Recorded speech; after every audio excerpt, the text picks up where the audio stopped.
You don't play pinball with just your hands. You play with the groin too. The pinball problem is not to stop the ball before it's swallowed by the mouth at the bottom, or to kick it back into midfield like it's a halfback.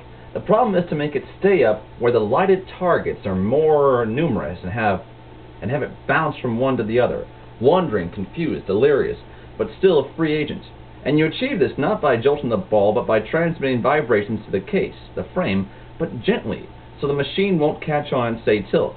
You can only do it with the groin, or with the play of the hips that makes the groin not so much bump as slither, keeping you on the side of an orgasm.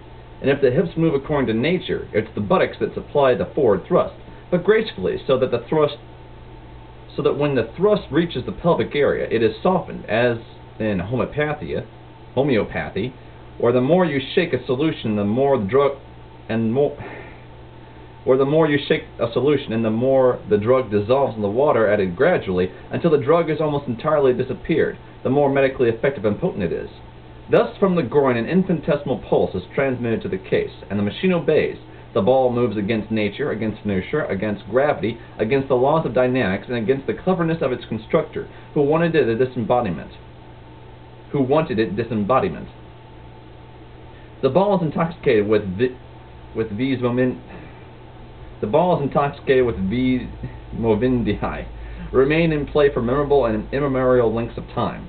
But a female groin is required, one that interposes no spongy body between the ilium and the machine, and there must be no erectile matter in between, only skin, nerves, petted bone sheathed in a pair of jeans, and a sublimated erotic fury, a sly frigidity, a disinterested adaptability to the partner's response, a taste for arousing desire without suffering the excess of one's own. The Amazon must drive the pinball crazy and savor the thought that she will then abandon it.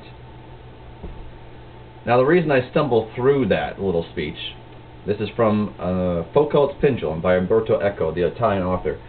That was just a beautiful nothing.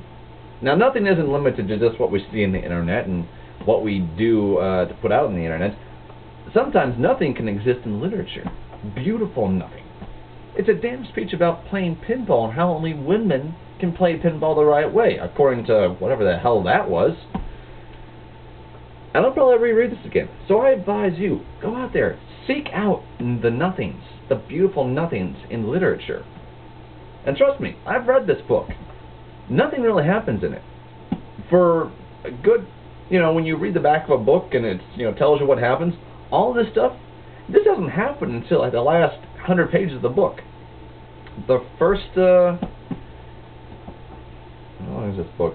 This book is about 530 pages, 535 pages, we'll say. For 430 pages, nothing really happens. But it's so good. It's the beautiful nothing, folks. That's what you gotta find. Keep looking for it. It's out there.